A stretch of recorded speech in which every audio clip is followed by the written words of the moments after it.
Pada pertemuan kedua, kita akan mempelajari istilah biaya dan tujuannya. Konsep biaya ini penting karena segala sesuatu dalam bisnis itu harus memperhitungkan biayanya. Dalam perhitungan rugi laba pun, dalam setiap produk, area produksi, area penjualan, dan sebagainya, kita perlu memahami bagaimana menghitung biaya untuk masing-masing tujuan tersebut. Jadi pada pertemuan kita ada 8 tujuan pembelajaran.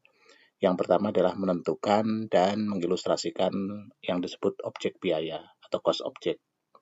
Kemudian setelah kita bisa memahami cost object, maka kita akan membedakan apakah direct cost atau biaya langsung dari objek biaya tadi dan biaya tidak langsung atau indirect cost. Kemudian kita akan belajar tentang konsep biaya tetap dan biaya variabel. Lalu kita akan menentukan bagaimana menghitung unit cost secara hati-hati. Lalu yang kelima, membedakan antara biaya-biaya yang dapat masuk ke dalam persediaan atau inventoriable cost dan biaya-biaya periode. Lalu kita akan mengilustrasikan bagaimana arus biaya-biaya yang dapat dimasukkan ke dalam persediaan maupun yang dilaporkan sebagai biaya periode. Lalu menjelaskan mengapa produk cost itu harus dihitung dengan cara berbeda untuk tujuan berbeda. Dan yang terakhir, kita akan menjelaskan bagaimana kerangka kerja dari akuntansi biaya dan akuntansi manajemen.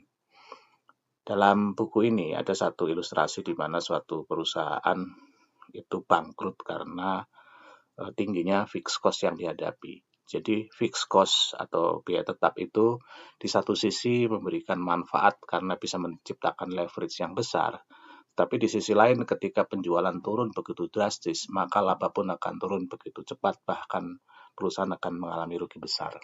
Dan oleh karena itu perusahaan yang biaya tetapnya sangat tinggi itu rentan terhadap risiko kebangkrutan. Ini salah satu contoh yang ada di buku ini. Kemudian kita akan belajar tentang bagian pertama, yaitu mendefinisikan suatu objek biaya. Ya, yang pertama kita harus mengetahui apa yang disebut dengan biaya. Biaya adalah sumber daya yang dikorbankan atau dihabiskan untuk mencapai suatu tujuan tertentu. Nah, biasanya itu diukur dalam ukuran uang ya, untuk mendapatkan barang dan jasa. Di sini ada dua jenis biaya, yaitu biaya aktual yang memang terjadi dan biaya yang dianggarkan atau biaya yang direncanakan atau diramalkan atau yang diprediksi.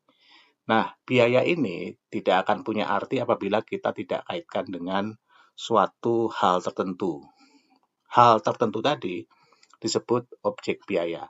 Apa itu objek biaya? Objek biaya adalah sesuatu yang nanti biaya akan dilekatkan ke sana. Bisa dalam bentuk produk, layanan, aktivitas, proses, dan pelanggan. Jadi misalnya, kalau seorang manajer dari suatu mobil sport BMW X6, mungkin ingin perlu berapa sih biaya untuk melayani pelanggan, berapa biaya untuk proyek pengembangan BMW X6, berapa biaya untuk per pelanggan, berapa biaya per aktivitas, dan bahkan berapa biaya per departemen. Informasi tentang biaya yang terkait dengan objek-objek biaya tadi dapat membantu manajemen dalam mengambil keputusan, terutama misalnya inovasi produk, kualitas, dan layanan pelanggan. Nah, di sini juga perlu dipahami bahwa ada dua jenis biaya ya, biaya yang aktual dan biaya yang dianggarkan dari objek biaya tersebut. Itu bagian pertama dari konsep kita terkait dengan objek biaya. Jadi contoh di sini misalnya kalau berdasarkan produk itu BMW tadi kendaraannya, lalu kalau layanannya berapa biaya untuk telepon hotline, menyediakan informasi dan bantuan kepada dealer BMW, untuk project berapa biaya research and development untuk meningkatkan sistem DVD dalam mobil BMW dan sebagainya. kita selesai pada bagian pertama dari tujuan pembelajaran. Kita memasuki bagian kedua tujuan pembelajaran, yaitu membedakan antara biaya tetap, biaya langsung dan biaya tidak langsung. Biaya langsung dan biaya tidak langsung itu sangat terkait dengan cost object. Jadi untuk bisa menentukan suatu biaya disebut biaya langsung atau tidak langsung, kita harus menentukan dulu cost object-nya. Secara definisi, biaya langsung adalah semua biaya yang dapat dikaitkan dengan suatu objek biaya dan dapat ditelusuri. Jadi inti utamanya dapat ditelusuri dengan cara yang paling efektif atau cost effective way. Artinya manfaat dalam menelusuri harus lebih besar daripada biayanya. Misalnya kalau kendaraan BMW X6, maka tentu saja biaya dari besi baja, biaya dari ban, biaya dari electrical engineering, biaya dari karyawan yang melakukan proses tadi, itu semuanya kita sebut direct cost. Karena dengan mudah kita dapat ketahui, oh ya memang biaya ini untuk mengerjakan BMW X6. Kemudian di sisi lain ada yang disebut biaya tidak langsung dari suatu objek biaya. Biaya tidak langsung dari suatu objek biaya ini sebenarnya intinya adalah apakah kita dapat menelusuri dengan cara yang ekonomis. Ya, jadi misalnya contohnya begini, kalau ada gaji dari supervisor, ya, atau plant administrator, plant manager, yang mengawasi produksi semua jenis mobil BMW, maka kita tidak dapat menelusuri berapa biaya dari plant administrator tadi spesifik ke suatu jenis mobil, misalnya X6. Oleh karena tidak mudah kita telusuri tadi, maka kita sebut biaya tidak langsung. Jadi beberapa biaya tidak langsung itu umumnya masuk di factory overhead, penyusutan pabrik, biaya penerangan, dan sebagainya. Jadi di sini intinya adalah untuk membedakan antara biaya langsung dengan biaya tidak langsung. Kunci utamanya adalah apakah kita dapat menelusuri dengan cara yang ekonomis ke objek biaya. Itu kita tentang biaya langsung dan tidak langsung. Jadi di sini kunci utamanya adalah kalau kita dapat telusuri cost tracing, biasanya ada bukti dokumentasinya, maka kita sebut biaya langsung. Nah, biaya tidak langsung tidak mudah dilakukan cost tracing. Oleh karena itu nanti akan menggunakan yang disebut metode alokasi biaya. Ya, kita akan belajar metode alokasi biaya pada pertemuan-pertemuan berikutnya.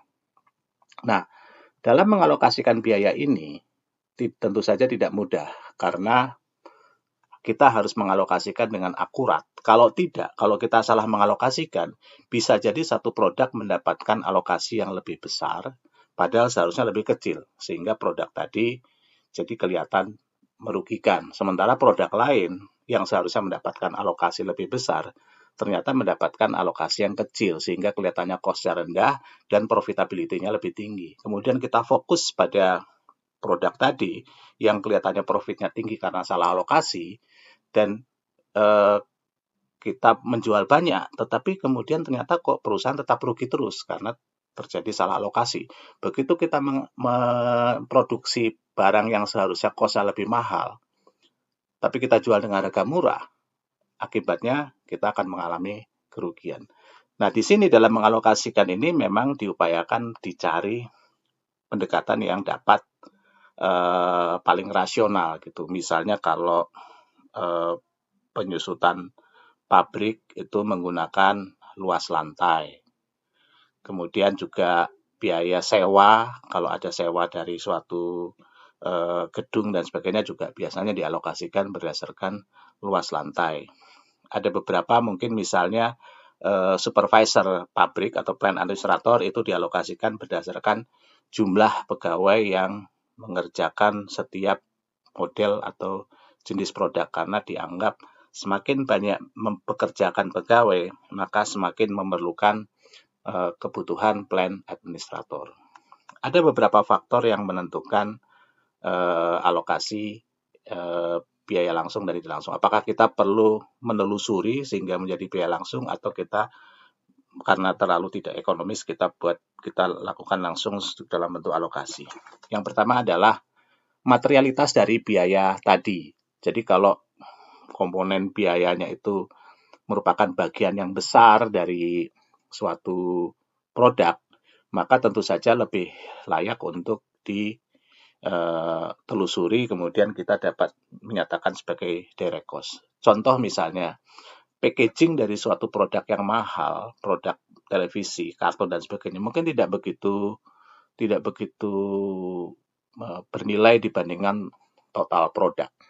Untuk yang seperti ini maka sebaiknya tidak perlu kita telusuri, walaupun dapat kita telusuri karena akan menambah biaya administrasi yang sebenarnya tidak begitu penting untuk menambah apa, kalau salah dalam alokasi pun tidak begitu material dan tidak mempengaruhi keputusan. Yang kedua tentu saja ketersediaan teknologi pengumpulan informasi. Dengan adanya barcode dan sebagainya, itu membuat biaya pengumpulan informasi untuk penelusuran ke produk tertentu akan jauh lebih murah, sehingga itu akan menurunkan faktor pertama tadi. Bisa saja karena mudah ditelusuri, maka mungkin semakin rendah cost dari suatu komponen biaya tadi, bisa kita langsung alokasikan sebagai direct cost dibandingkan kita masukkan ke overhead yang nanti kita alokasikan dengan cara tertentu. Yang tentu saja poin yang ketiga, yang penting adalah bagaimana desain operasinya. Jadi, apakah memang suatu prapabrik, suatu area, suatu fungsi, suatu sistem itu dialokasikan ke spesifik produk atau ke kelompok tertentu. Kalau memang seperti itu, maka tentu saja akan sangat mudah dan kita tidak perlu membuat alokasi biaya karena langsung dapat kita telusuri ke objek biaya tertentu tadi. Dalam menentukan suatu biaya itu merupakan biaya langsung ataupun tidak langsung, maka yang paling penting harus diperhatikan adalah objek biayanya atau cost objeknya. Contohnya misalnya gaji dari supervisor bagian assembly, kalau kita menggunakan cost object assembly department, maka biaya ini adalah direct cost untuk assembly department. Tetapi assembly department akan melakukan pemrosesan berbagai model mobil yang berbeda. Nah, kalau cost objek yang kita pilih adalah produk mobil tadi, maka biaya dari supervisor bagian assembly ini merupakan biaya tidak langsung. Jadi penting diperhatikan biaya langsung dan tidak langsung sangat tergantung pada cost objeknya. Cost objek berbeda akan membuat biaya tertentu menjadi tidak langsung atau biaya tertentu menjadi biaya langsung. Kita sekarang memasuki tujuan pembelajaran ketiga, yaitu menjelaskan tentang biaya variabel dan biaya tetap. Dalam melihat biaya, kita dapat mengklasifikasikan biaya tadi berdasarkan perilakunya. Ada dua, yang pertama adalah biaya variabel, yaitu biaya yang secara total berubah dalam proporsi sesuai dengan perubahan dalam tingkat aktivitas atau volume dari output yang diproduksi. Jadi total biayanya akan bervariasi atau akan naik atau turun sesuai dengan kenaikan atau penurunan total aktivitas atau volume dari output. Sementara biaya tetap itu cenderung tidak berubah secara total dalam suatu periode tertentu, walaupun ada perubahan yang cukup besar pada total aktivitas atau volume yang output yang diproduksi. Jadi pembedaan antara biaya tetap dan biaya variabel ini hanya untuk suatu aktivitas yang spesifik dan pada periode waktu tertentu, ya. Jadi ini nanti kita sebut pada range yang relevan dari biaya tetap dan biaya variabel tadi. Mari kita lihat satu persatu apa itu biaya tetap dan biaya variabel. Kita ambil suatu contoh tadi, produksi mobil BMW X6. Di sini satu contoh misalnya steering wheels itu harganya $600. Maka kalau kita produksi satu, maka biaya dari steering wheel $600 per unitnya $600, secara total $600. Kalau kita produksi 1000, per unitnya tetap $600, tetapi totalnya menjadi $600.000. Demikian seterusnya. Jadi biaya naik atau turun proporsional terhadap unit yang diproduksi. Secara total berubah, secara per unit tetap. Kemudian kita lihat lagi, pada dasarnya memang di sini biayanya bisa kita lihat secara keseluruhan itu variabel atau secara strictly variabel. Jadi dia proporsional naiknya garis lurus gitu. Nah, kita bedakan dengan yang disebut biaya variabel, biaya tetap. Biaya tetap, dalam biaya tetap, maka total biaya tidak berubah berapapun jumlah unit yang diproduksi. Misalnya di sini ketika diproduksi 10.000, total biaya tetap 2 juta. Sehingga per unitnya menjadi 200. Ketika diproduksi 25.000, total tidak berubah tetapi per unitnya turun. Nah, jadi di sini biaya tetap itu secara total tidak berubah, tetapi secara per unit akan turun apabila jumlah yang diproduksi atau aktivitas yang dilakukan semakin meningkat. Ya, jadi di sini kalau kita bedakan biaya tetap secara total, biaya tetap tidak berubah, biaya variabel berubah proporsional. Biaya per unit, biaya tetap turun apabila produksi meningkat, sementara biaya variabel tetap atau tidak berubah berapapun jumlah yang diproduksi. Di sini, ini yang penting bahwa kenapa ada biaya tetap dan biaya variabel. Jadi kalau kita bicara biaya tetap, itu memang biaya yang akan diantisipasi atau yang akan terjadi apabila kita memproduksi.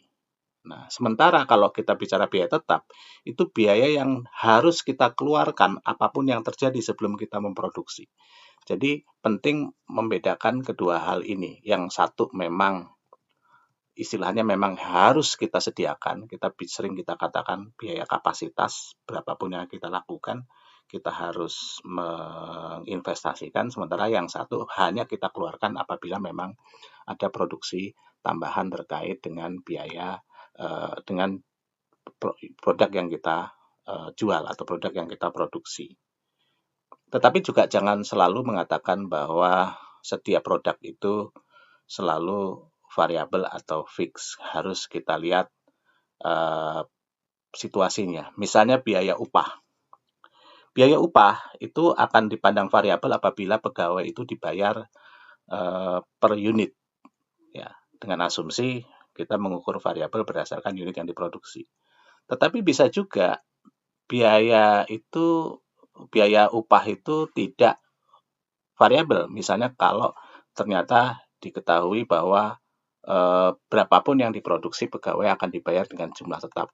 Maka dalam hal ini kita tidak mengatakan bahwa direct labor tadi atau labor tadi merupakan biaya variabel karena dia akan dibayarkan tetap.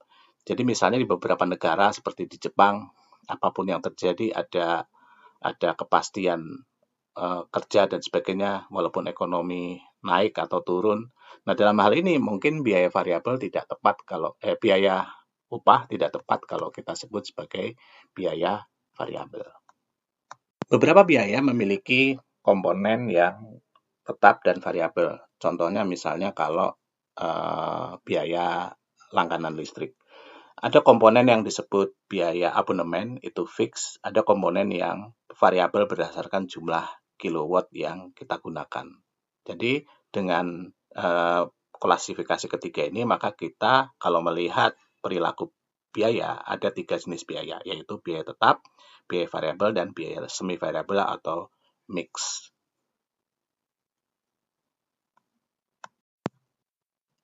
Hal yang menyebabkan perubahan biaya itu disebut pemicu biaya atau cost driver, yaitu suatu variabel yang bisa dalam bentuk tingkat aktivitas, volume, yang akan mempengaruhi biaya selama suatu periode atau jangkauan waktu tertentu. Aktivitas itu bisa berupa kejadian, tugas, atau unit pekerjaan untuk tujuan tertentu, misalnya merancang produk, menyiapkan mesin, menguji produk, dan sebagainya. Nah, antara tingkat aktivitas atau volume ini dengan biayanya itu ada hubungan sebab akibat. Semakin naik atau turun dari volume cost driver tadi, maka akan menyebabkan total biaya naik atau turun. Jadi dalam hal ini, cost driver ini punya hubungan secara khusus dengan yang kita sebut biaya variabel. Biaya akan variabel sepanjang kita tahu cost driver-nya itu apa. Itu kunci utama dalam konsep ini. Dalam menentukan suatu biaya itu sebagai biaya tetap dan biaya variabel, dan terutama dari sisi berapa jumlahnya, maka kita harus mempertimbangkan yang disebut relevant range, yaitu suatu jangkauan atau range dari tingkat aktivitas atau volume normal, di mana hubungan antara aktivitas dan volume dengan biaya tadi memang terjadi. Jadi misalnya kalau kita bicara fixed cost terutama. Fixed cost itu bisa saja berubah ya. Misalnya kalau tadi suatu produksi BMW misalnya, untuk kalau kita membuat suatu pabrik, maka kapasitas maksimalnya per hari misalnya 10.000 unit gitu. Dalam konteks produksinya dari 0 sampai 10.000 unit, maka biaya tetap dari pabrik tadi adalah sebesar itu, hanya satu pabrik. Tetapi misalnya ketika BMW memutuskan untuk menaikkan kapasitas produksi menjadi 15.000, maka BMW akan membuat 2 pabrik. Dalam hal ini, maka biaya tetapnya tidak lagi biaya tetap dari satu pabrik, tetapi akan ada 2 pabrik dan kemungkinan akan berbeda dengan biaya tetap dalam kapasitas produksi 0 sampai 10.000. Jadi 0 sampai 10.000 dalam itu penentuan biaya tetap itulah yang disebut relevant range. Relevant range ini pada umumnya sangat berlaku untuk biaya tetap, tapi juga pada biaya variabel relevant range juga bisa berlaku. Jadi misalnya begini, ketika produksinya masih kecil, kebutuhan bahan baku kecil, kemungkinan kita akan mendapatkan harga dari bahan baku yang lebih mahal. Tetapi ketika kita bisa meningkatkan produksi yang jauh lebih tinggi lagi, dan kita bisa menegosiasikan untuk biaya bahan mentah yang jauh lebih murah, maka bisa jadi biaya variabel itu akan turun dan tidak sama dengan sebelumnya. Jadi relevant change ini berlaku pada biaya tetap dan juga biaya variabel, tentu saja dalam konteks dan situasi yang berbeda.